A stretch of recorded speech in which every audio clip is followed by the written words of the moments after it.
সংসদের বিরোধী দলীয় নেতা, বিরোধী দলীয় চিফ হুইপ, জাতীয় নেতৃবৃন্দ, প্রিয় দেশপ্রেমিক ভাই বোনেরা, আসসালামু আলাইকুম।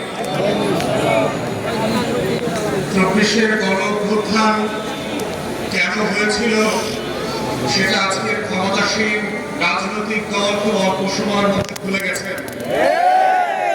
আমরা আপনাদের স্মৃতি শক্তিকে আবার নতুন করে একটু রিফ্রেশ করে দিতে চাই। আপনারা দয়া করে জুলাইয়ের স্লোগানগুলো আবার নতুন করে শুনবেন।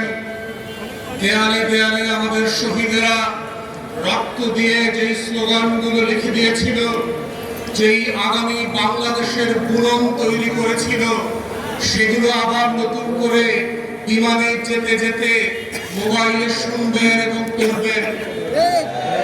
স্মৃতিভ্রম এমন একটা জিনিস, ক্ষমতার ছানিতে সেটা চোখে পড়ে না, এবং চোখে না পড়তে পড়তে ছানিটা এত মোটা হয়ে যায়, দিন গুনতে গুনতে মনে হয় আবারও নির্বাচনের তারিখ চলে এসছে। এবং সেই নির্বাচনের তারিখের সময় কি বিমান আসবে না নির্বাচনের দিন ঘোষণা হবে, সেটা নির্ভর করছে আপনি 24 জুলাইয়ের প্রত্যেকটা দিনের স্লোগানগুলো কতটুকু মনে রেখেছিলেন। দেয়ালে দেয়ালে আমাদের শহীদেরা, শহীদের উত্তরসূরিরা বারবার লিখে দিয়েছিল, লাখো শহীদের রক্তে কেনা দেশটা কারো বাপের না।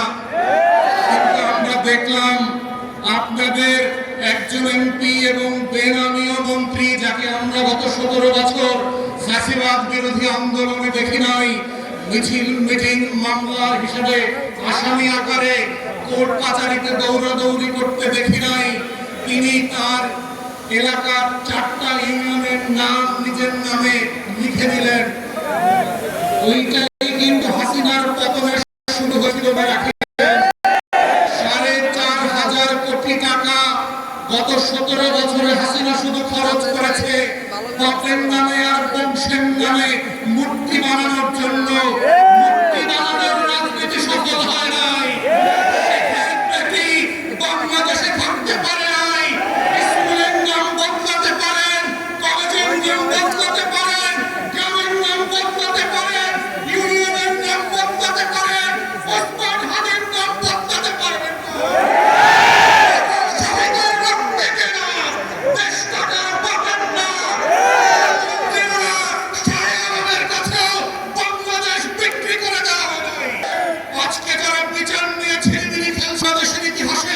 অন্যতম যোগ্য ব্যক্তিকে আইসিটি প্রসিকিউশন থেকে সরিয়ে দিয়ে একটা অযোগ্য দালাল দলীয় লোককে দিয়েছেন।